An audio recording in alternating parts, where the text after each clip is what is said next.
Hello, hello, Karl Susman. This is Insurance Hour. Thank you once again for being here. We are here with our good friend, Assemblyman Lackey, and we are talking about the challenges in the insurance industry right now. Right before the break, we were talking about fairness, and we were talking about what's fair to one might not be fair to somebody else, and by the same notion that there are different industry groups, some you could consider pro-industry, some pro-consumer, and the stories they're telling about where we actually are can be very different. What are you seeing with those two different sets of sources of information?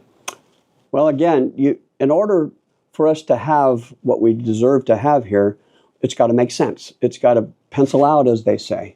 And what has happened, and the reason why a lot of the companies have left here, it isn't that they don't want to make money, they don't think they can. In fact, is they don't think they can survive. So that's why they're leaving, and it's creating less competition, which means higher prices. And so you can't really blame somebody for wanting to leave where they feel like they can't be successful. And so we have these realistic circumstances. And what happens is when you have people mischaracterizing the problem and not being completely forthright and honest about what we're facing. And I feel like we've had some of that going on to try to pacify one force versus another force, so that we can make it look like everything's going to be okay. I will tell you that it's a habit-forming circumstance to procrastinate dealing with issues until it actually gets to the point where you can procrastinate it no more. And I think we're right there. We got to start being honest with each other, and we got to start facing reality in order to have this kind of reasonable response. I think that it's a very good point that Toyota makes cars so they can sell them and make money. And insurance companies create products and sell insurance so they can make money. The fact that they're leaving California, the fact that they're not writing new policies, there really is only one reason they could possibly be doing that. And to your point, because they're not able to do it successfully. They're not able to have a profit on it. What I find interesting, and I'd love your take, is current law says that insurance premiums must be adequate but not excessive. Isn't that a beautiful phrase? It's very political. It's actually it's very California, let's be honest, right? It's very California. It's a great ideal, but what we're finding now is we're in a situation where apparently those two things under our current guidelines and the current regulations aren't possible. Do you think that we should be trying to change the goal, or should we be trying to change the regulations to try and obtain that same goal of adequate but not excessive?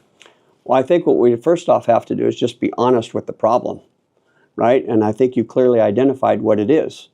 And when we have these words that can be distracting, that's part of our problem, right? So we need to push that aside, and we need to roll up our sleeves, as they say, and get to work. And it's not going to be comfortable. And both sides are going to have some kind of discomfort. There's going to have to be some risk taken here. And there's also going to have to be some increased costs, because they're both going to suffer. And we have a tendency to try to keep that from happening. And it's time. It's time for us both to face that we've got to do some work that's not going to make anybody happy. But it's got to be sustainable. It's got to be to where the people who are providing the policy can still make a profit. Profit is not evil. Profit is the only way people stay afloat. And so that degree of honesty doesn't exist, in my opinion. And we've got to get to that point. And so I'm here to try to help that happen, and it's not going to be popular.